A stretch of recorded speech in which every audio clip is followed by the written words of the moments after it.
You're listening to the BBC World Service. Hello, I'm Mark Coles, and this is The Beat, the BBC's weekly look at the global music scene. The big new music releases, the stories making the headlines around the world. Coming up this week, the Dixie Chicks triumph at the Grammys, but what happened to all the hip-hop nominations? Is rap dead? We'll be introducing you to new Turkish singer Neil, who's got her sights on international success, and the man who thinks most of the music we hear on the radio is dross, and why it's the record industry that's to blame. The corporations have limited the amount of music people get to hear. The music business has become a profit center. Outspoken and ready to take on the record industry, US music writer Hank Bordovitz will be with us later here on The Beat.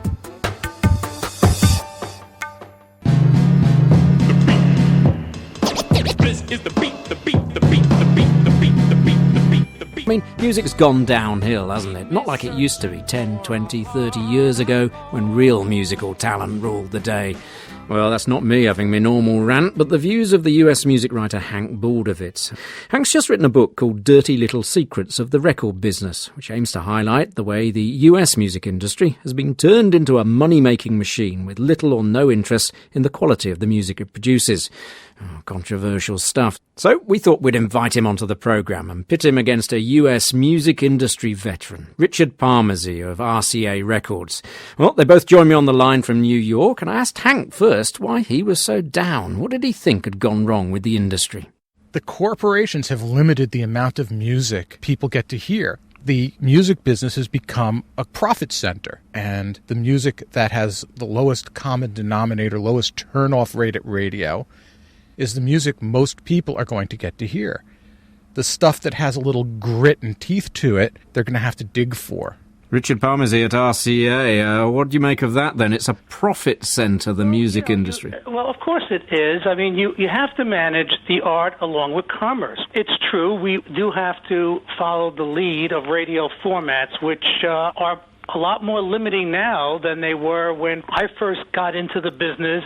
Times have changed. What has changed, Richard, as far as you're concerned? The formatting of radio is very tight and very specific, and each format plays to a certain genre. If you're promoting pop records, you're limited to the 30 or 40 slot playlist on the pop station. They want to repeat their hits every hour and a half, so it becomes limiting. There's no doubt about that. Hank, the subtext of your book says why so much music you hear sucks. That sounds like there's a lot of bad music out there. The key there is the music you hear. And the music you hear is the popular music. For example, I have a record by Mavis Staples called We'll Never Turn Back. Comes out April 24th. Got to be the most brilliant record I've heard in years. I'll back you on that. Her last album was stunning. Well, this album is even better. Chances are you'll get to hear it on some public radio stations, but you're not going to hear it on commercial radio. Wade in the water. Wade in the water, children.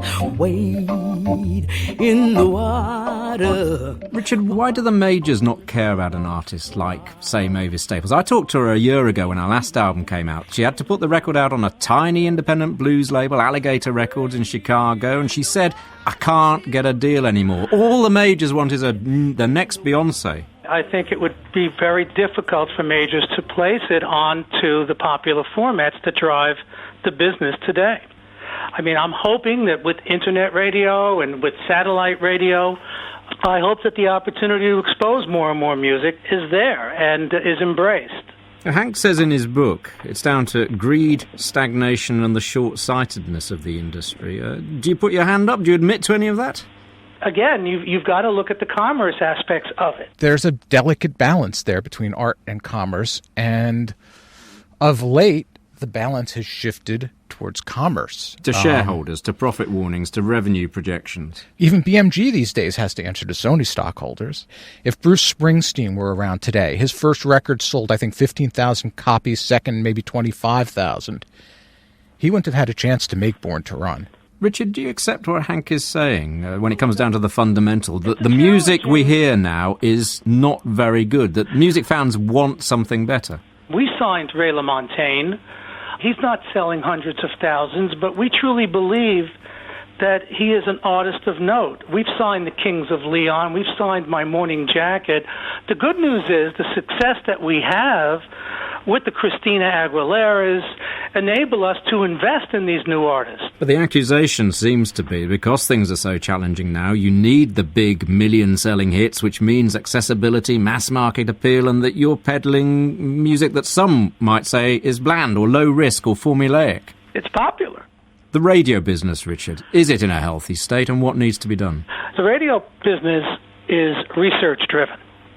There are Clear Channel stations in New York, in Washington, in Nashville, in Los Angeles, in Boston, and San Francisco, who regularly step out on music. They have passion for music and they're excited. But what happens is after a record is played a certain amount of times, if their research comes back and tells them it's not popular, not liked or loved enough by the listener, they quickly abandon it. Hank, your book makes it sound like radio's dead and finished. All these focus groups and research this and computerized programs and formats. Since I've written the book, actually, I've seen some optimistic things. I think that web radio is going to get interesting as soon as the cellular signals piggyback the internet signals and you start hearing internet radio in your car. Richard? As far as radio's concerned, I'm excited about terrestrial radio's answer to satellite radio. They are playing more and more new music from independent labels. I think that's a good thing. I think the future is bright. An optimistic note to end on. My thanks to Hank Bordovitz and Richard Palmese of RCA Records. Their thoughts on the US record industry. So what do you think? Is the same true where you are? Does radio play too much bland commercial music? What would you rather hear? Or do you think radio where you live reflects the diversity of local music? Always keen to know your thoughts about this or any of the items on The Beat this week. The address, as ever, thebeat@bbc.co.uk. That's it. At this time tomorrow on the BBC World Service, you can hear Close Up, which this week explores the music of Peru with presenter Lucy Duran. On The Beat next week, the man they call the Jimi Hendrix of the Cora, Guinness Bar Sissoko, will be playing live here in the studio. And wait till you hear what he can do with those 21 strings. Marvellous stuff. Till then, from me, Mark Coles, and producer Dana Stevens, thanks for your company. Ta-ra.